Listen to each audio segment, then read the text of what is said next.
তো সন্ধেবেলা ফুচকা খেয়ে বাড়িতে এসে একটা ঘরের মধ্যে দুটো জগৎ গড়ে উঠেছিল। মানে একদিকে মেসোমশাই আমার মেয়েকে ড্রয়িং নিয়ে বসিয়েছে, আর একদিকে উদুম আমাদের হাসাহাসি হচ্ছিল ওই সকালবেলার ব্যাপারটা নিয়ে। আমার বোন যে ঘেউ করলো, পড়ে গেল, মানে সারা দিন তো ওটা নিয়েই হয়েছে। তো আমার তনিমা, মানে আমার যে বৌমা, ভাইয়ের বউ, ও তো হেসে উল্টে পড়ে যাচ্ছিল। কিন্তু আমার মেয়ে আর মেসোমশাই আর আমার বোনের ছেলেটা, ওরা কিন্তু মন দিয়ে বেশ ড্রয়িংয়ের দিকেই ধ্যানটা ছিল ওদের। আর হ্যাঁ, মেসোমশাই তো ড্রয়িং টিচার। আমাদের এখানে মেদিনীপুরের যে ময়নাগ্রাম আছে ওখানকার আশপাশের অঞ্চলের প্রায় 1 নম্বরেই আছে।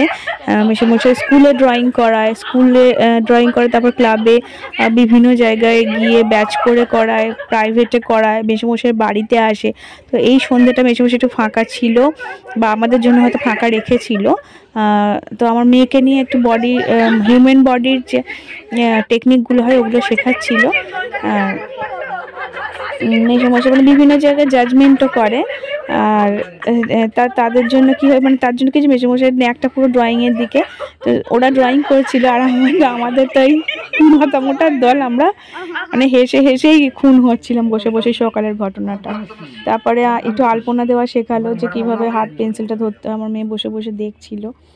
তো সব জায়গায় তো মানে টেকনিকগুলো এমনি এঁকে দেয়, দেখে দেখে আঁকতে হয়, কিন্তু মেসোমশাই হচ্ছে টেকনিক বোঝায়। একটা যা দেখিয়ে দেবো ওইটা দিয়ে অনেক রকম ডিজাইন করা যাবে।